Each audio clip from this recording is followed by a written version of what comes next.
নাই মামার থেকে কানা মামা থাকাটা অনেকটা স্নেহ আমি মনে করি। তো ফাইনালি আর একটা ঘটি হাতা ব্লাউজ বানিয়ে ফেললাম, কেন কি পুজোর সামনে চলে আসছে, তো ব্লাউজ বানিয়ে ফেলি। যেগুলো ব্লাউজের পিস আছে পুজোর সময় এগুলো কিন্তু অনেকগুলো শাড়ির সঙ্গে ম্যাচিং হলে পরতে পারবো।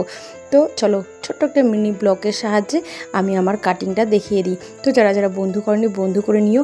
তো আমি আমার ব্লাউজের পুটটা নিয়ে নিলাম, পুটের সঙ্গে আমার গলাটা 2 ইঞ্চি পয়েন্ট একটু বেশি নিলাম, তো হাতাটা 3 নিলাম। তো আমার ছাতিটার সঙ্গে যতটা আমার ছাতি থাকবে তার সঙ্গে 2 ইঞ্চি বেশি নিয়ে নিব।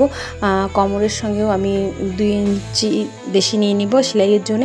আর শেষটা আমি নর্মাল 15 বেশি নিই, যেহেতু আমি একটু হেলদি শরীর আমার। তো ফাইনালি দেখো এটা আমি শর্টকাট দেখিয়ে দিচ্ছি, তো তাড়াতাড়ি করে দেখিয়ে দিচ্ছি, নাহলে ভালো হবে না। এই যে ব্লাউজের কাটিংটা, এখন গলাটা 6 নিব, সামনের এটা তো সামনেরটা পরে ভাগ করে কেটে নিব। তো অবশ্যই যদি আমার ভিডিওগুলো ভালো লাগে সবাইকে লাইক কমেন্ট শেয়ার করে পাশে থাকো। আর এই যে গলাটা কেটে নিলাম, গোল করে নিব সামনের পার্ট এটার কাটিংটা পরে তোমাদের সঙ্গে শেয়ার করছি। সেম মাপ দিয়ে পিছনেরটা কেটে নেবো। তো পিছনেরটা একটু ডিপ গলা রাখবো, বড় গলা। অনেকগুলো এর মধ্যে আমি 8-9টা ব্লাউজ বানিয়েছি, সবগুলো ছোটো গলা রাখছি, এটা একটু বড় গলা করবো। তো ফাইনালি দেখো আমার কাটিংটা সেম পার্ট বসিয়ে নিয়ে কেটে নিলাম। দেখো এই যে সামনের ছোটো পার্টগুলো কেটে নিলাম। তো আমি অতটা ভালো পারি না, যারা পারে। তো আমি যেহেতু নর্মাল স্কুলে একটা শিখছি, 6 মাসের কোর্স করছি, তো বাঁধার দোকানে শিখিনি।